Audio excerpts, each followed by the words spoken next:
Hello, my name's Tim Fisher. Today I'm going to show you a simple way of painting trees just with a couple of brushes.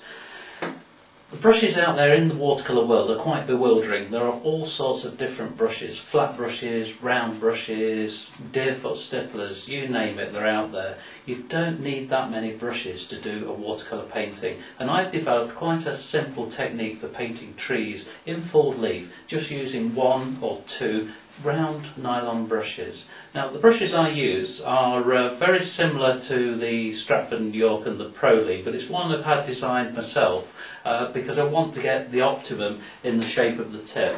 And I've come up with these two brushes here, and I'm going to paint most of the painting with the larger brush and then the rest of the painting with the smaller one. Now to paint trees in full leaf I have a certain technique, and what I do, I call it the violin hold because it's a bit like playing the bow on the violin, but I hold the brush from the top here and then I can drag it over the surface to apply the paint. And what I'm going to do, I'm just going to use a few simple colours. I'm just going to use a yellow, a blue and a red to paint a tree in a field with some corn in the background. So follow me as I take the technique through step by step.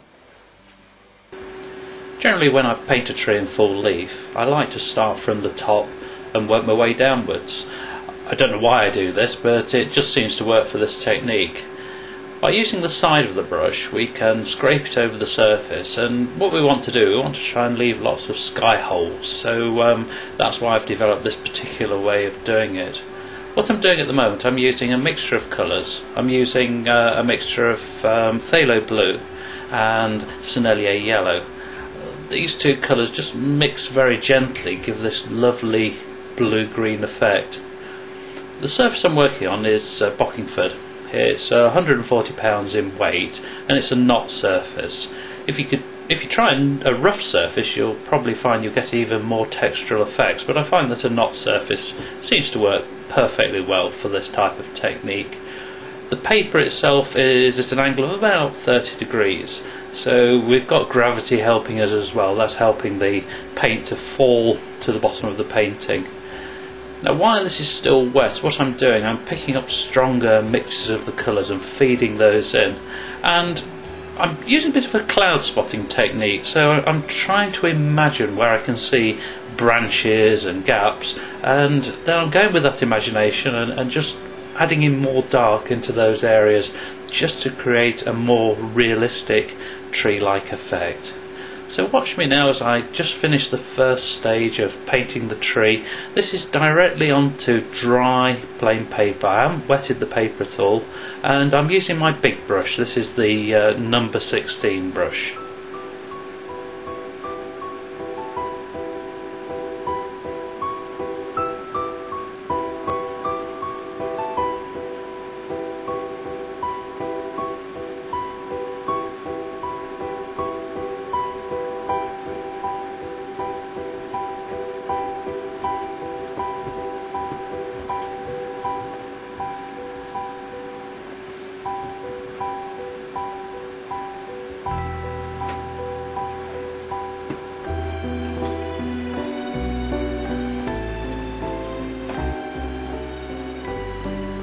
You can see I'm spending quite a bit of time working on the tree. It does stay wet for quite a while. There will be areas that are drying, but you tend to get a bit of a back run going on there, so you're getting additional textural effects just by the fact that some of the paint is nearly dry and some of it's quite wet. What I'm also doing, I'm gradually making the tree greener. I'm leaving some of the more bluey colour as the background tree, and this gives more of a three-dimensional effect to the tree. It gives it much more of a feeling of volume. And as watercolour paint tends to dry lighter, I'm going to go in quite strong with the pigment. So these last blobs of pigment, they're quite strongly mixed.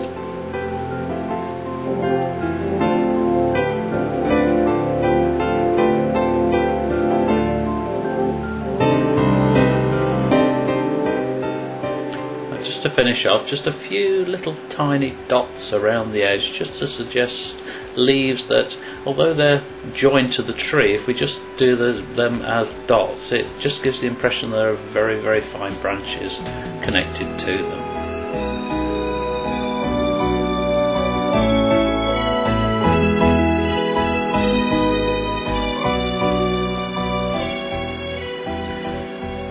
There, that's the main tree finished. What I'm doing now, I'm mixing up French ultramarine blue, and I'm going to do a graded wash over the top of the entire painting.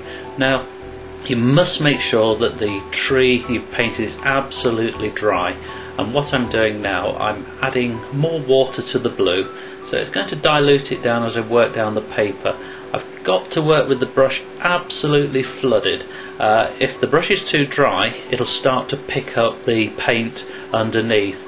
Now, as you watch, you will see it has picked up a little bit, but I wanted that to happen. What I want is to give the tree a feeling of atmosphere, a feeling that it's sitting in this sort of foggy, misty field, and that's working quite well. I've changed quickly to yellow ochre for the base, and now I'm just lifting out some fog in the distance, just with a very dry brush, so the brush is sucking paint off the surface. Now, before the surface is absolutely dry, I've mixed a bit of quinacridone red into the French ultramarine blue to give a mauvey colour, and I'm just flicking that in very gently. That should bleed and run nicely and just give the impression of a distant tree line. I drag the brush downwards, and I'm deliberately leaving sky holes again, so those vertical strokes will give the impression of trunks, and then the gaps, obviously the space between the trees. Again, just lifting out at the base with a dry brush, just so that the fog rises into the distant trees. Now I've picked up the small brush, the size 8, and I'm going to put in some fine detail. I've painted in a fence, and I've just put in 1 or 2 fine twigs. Now, because I've brushed over the surface of the tree, it's lifted some of the paint, so I'm going back in now with some stronger paint just to add back some of the shadows and tones to the base of the tree. I'm not going to paint over the entire tree, just select 1 or 2 areas so that we've still got a misty effect round the edge of the tree. I'm also on the right just going to paint a fallen branch. I think we just need something in that space, so I'm going with quite a strong pigment just to show this branch sitting against the side of the tree.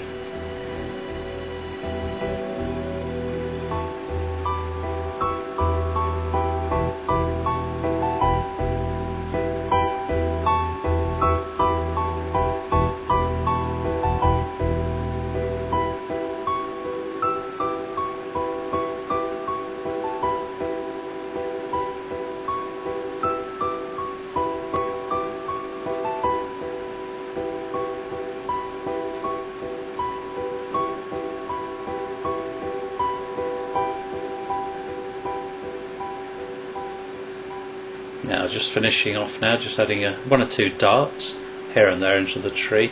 You generally find that the branches that you can see through the sky holes are actually quite dark, so I'm just reinforcing the tone there. And as you can see, there's quite a lot of dark at the base of the tree. If you observe trees, you'll see that phenomena tends to happen a lot.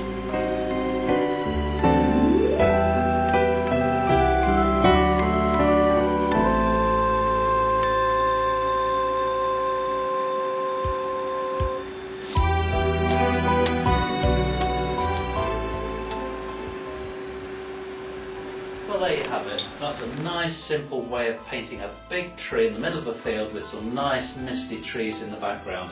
And with a bit of practice you should start to end up with something like this. What I would say is that if you are interested in doing trees, you need to go out there and actually look at trees. Just look at the form, the shape they take, and then when you get into your studio and start painting, you'll be able to render them quite convincingly using this technique. Well, thanks for watching, and happy painting.